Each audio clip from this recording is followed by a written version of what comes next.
Hey fast fellas, SpeeDMan here. Today's episode, we're going to do quite a bit more work on our infrastructure. We're going to continue placing more of these theater squares down, and we're going to make a lot of work on emphasizing building more of these museums and building more places for us to place great works. We've got some options that we can consider. I think right here, setting up another farm would be good. Do that. That'll boost those up a little bit more. And while we already have feudalism, what we do want to do is keep making our way over to ideology. So eventually we can get access to a very, very healthy set of cards here. Two particular cards. We want to get economic union, so our commercial hubs and harbors are boosted. And just as important, we want to be getting the campus and industrial zone district adjacency bonuses. So that way, the campuses and industrial zones that we do have, we can really just make them that much better. We've got a very nice Petra build here. This city is a very, very nice one to work with Petra. So once we place this industrial zone fully, the first priority is going to be placing some of these other districts down. So that way we can immediately kind of set our tempo up for that. With Reina, there is a very specific upgrade we want to get. We want to first get tax collector, and then the next one after that is that we need to get contractor, because we are going to actually have her go along and essentially a domestic tour amongst many of our cities and start being able to essentially at later points in the game buy our districts that we need right off the bat. Let's bring that forward. Ooh, Antananarivo. Oh, dude, and we were the first to meet them. That is actually insane. Okay, awesome, awesome, awesome, awesome, awesome. Have ourselves a nice industrial zone built. We're going to get walls first, just so we have them. Again, this is more for a tourism than it is defensive standpoint. So let's go ahead and get more of these up and running first.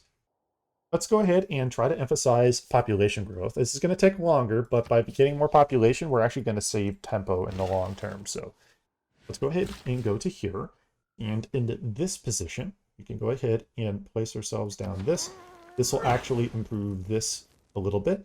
And once we get access to the replacement parts tech here, this will be a little later on, this will actually be a super huge one for us. And what replaceable parts is going to do is it's going to essentially allow us to actually get not only +1 pasture production, but also +1 food adjacency for every farm, not just every 2. So all of these are going to be improved even more, thus further boosting the food growth in these cities. Here, I think it's going to be better because our city actually has reasonable production. I think it's going to make sense for us to focus on the district planning because, again, the more districts that we have, the more we'll be able to add on bonuses like our culture, our science, our gold. So I think it's going to make more sense that we do that. Plus, having the additional farms here can just give us so much value, you know. Let's do a chop there. It's going to save a lot of time for that theater square. So that's a huge improvement there. It does finish off the use of that particular builder, but it's just going to provide us a lot of meaningful tempo, so we can go ahead and do that. And, you know, at this point, what we could do is we can start looking at places that we can eventually develop. Okay, good. So that city is back to full loyalty. That city is now built in that area. What that means is also the more of these cities we eventually develop, that we can actually get some really good trade routes going. We'll get another trade route over here and help this city along. That'll help kind of just start plugging away at population growth. The more that we do that, the more population potential that we'll have. So we can really make this work. That quarry has been pillaged. Not to worry. What we need to do is essentially just try to make an emphasis on completely destroying that particular barbarian.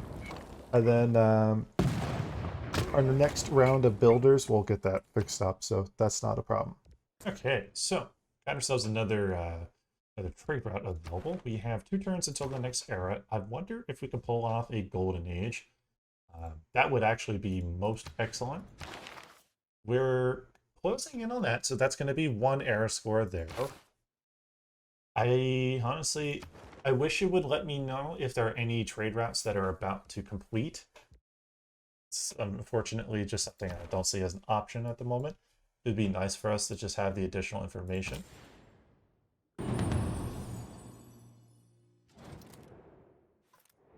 You and I come by road. All right, so here we are in the Golden Age. Got some good options here that we can go for. International trade routes, not going to be what we're working on right now. So honestly, the gold output potential, I think, isn't going to help us. Hicks and Draconis would help us if we are placing cities, but we're not going to be placing too many. We could do that. The additional population for cities settled on a different continent than your first city.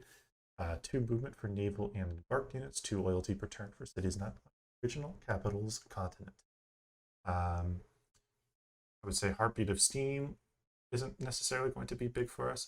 Yeah, I would say Hicks and Draconis is going to be good, because with the gold output that we have right now, what's going to happen is essentially we can buy settlers every so many turns and just simply mass expand and expand here. We can start expanding a few more cities along this route here, and another north city, get another city over here, get some more cities along this route here.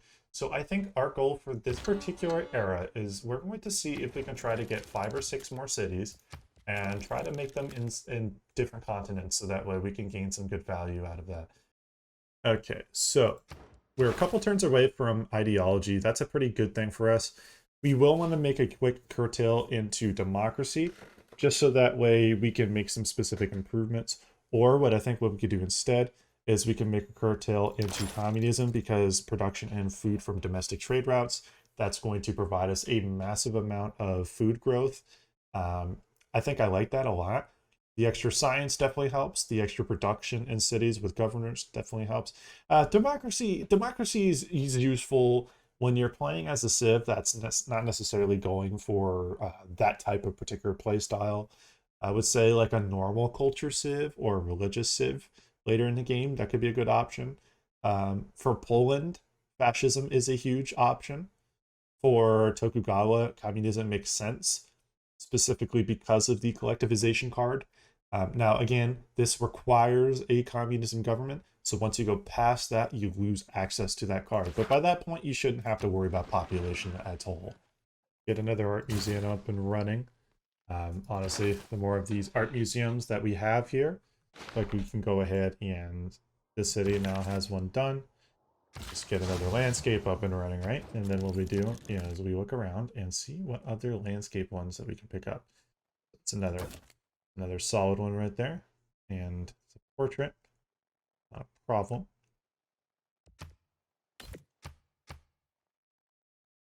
Let's do 30 of that. It's going to go down to 20, not a problem. And then we just start looking around for deals. And essentially we want to try to pick up as many deals as we can. So we know Guitaria's got one, so that's good. We just essentially want to look around for other things that are going to be a benefit to us. So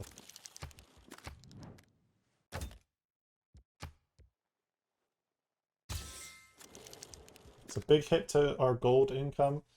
I can live with that hit, because what it's going to do is it's going to give us a themed for that. That's going to help us get closer to being themed there.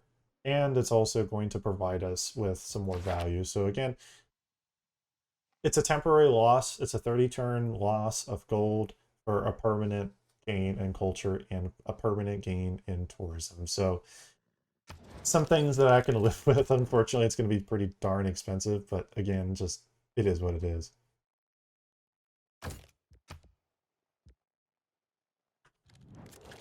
Let me just make sure I'm not duplicating. So Angelica, Sophonisba, Rembrandt, Angelica, Amal. Okay, so let's go back to you.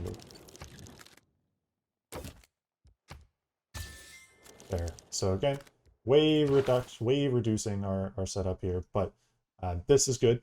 Getting some good value out of a lot of these areas. I can't really do very much with the stock exchanges. Unfortunately, the thing about products is that they do not give you a reasonable amount of tourism. I believe from what I've seen, it's like 1 tourism, which honestly is very, very small. Like the amount of work you would have to get done to actually create one, you would not really be able to get a lot of value out of it. So it's basically not worth it. Different victory types have different difficulties. I mean, a culture victory is honestly probably the hardest one. Diplomatic victory tends to be the easier of the many of them. Science victory, it's not hard, but it just takes time. Um, Diplomatic victory, again, easy. Domination victory can be hard depending on how far behind you are in the AI. If you get enough science to where you can snowball, to where you can actually kind of take a civ out, take a bunch of their cities, and use all their yields to kind of boost yours a lot and just cannibalize it, you can honestly like snowball very effectively. But once you have tasted. Okay, so we got a lot of stuff out of that. We won by 5 points, dude. That's insane. Look how close that is. Wow. That's really solid. We're going to get a really good great merchant there. That's actually huge because that negates the negative effect of Tokugawa there with the 25% lower tourism for international routes. So now we just have normal trade routes there. So that's fine. Just a little cheeky.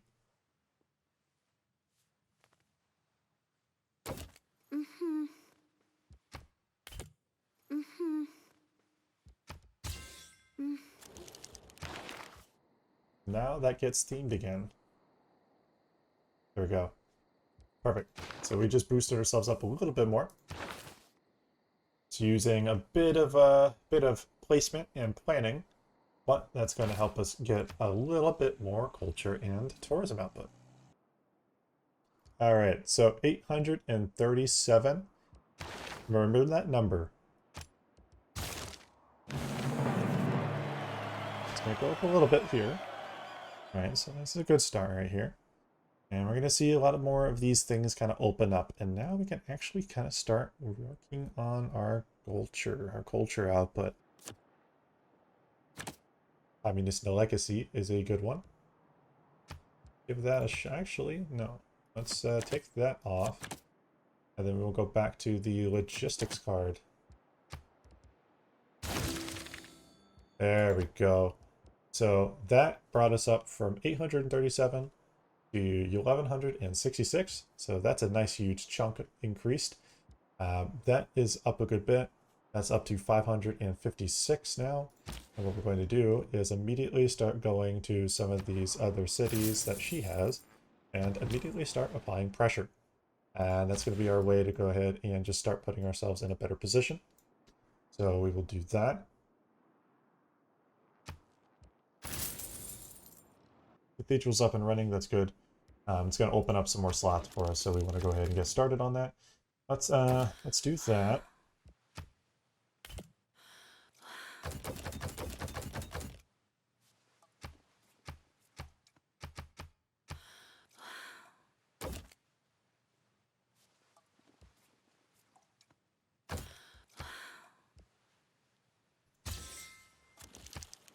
Make this deal somewhat equitable.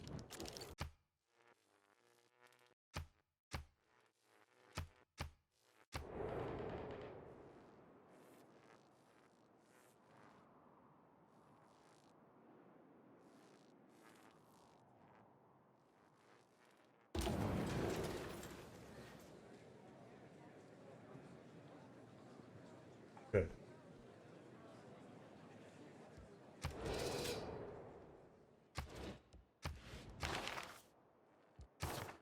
Gaining a free slot just for us because they're the only person that's going to have access to that. That is going to be the big advantage for us. So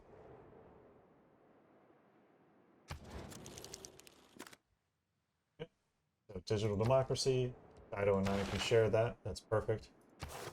Because we're going to be sharing that, I'm also going to be focusing on a lot of this additional tourism. So let's start putting that in. Let's start trying to be very progressive with our tourism output.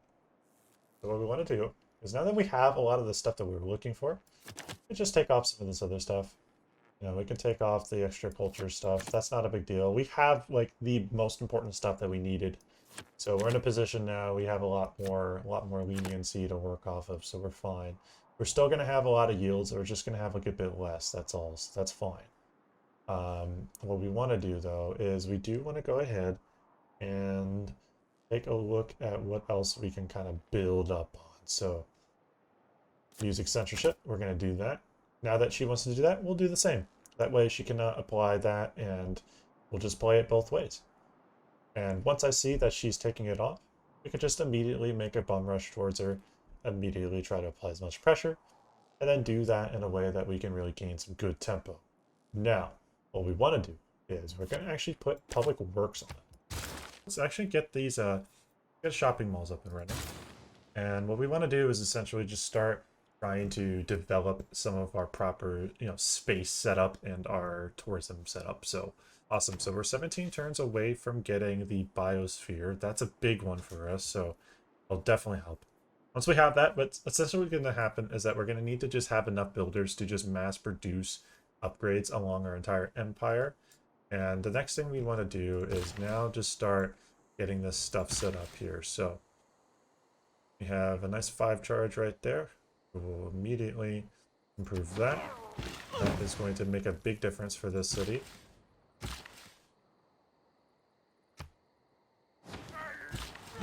We just essentially, we want to just start applying tourism as our main goal here. So we're just going to start putting in places that we can get started here.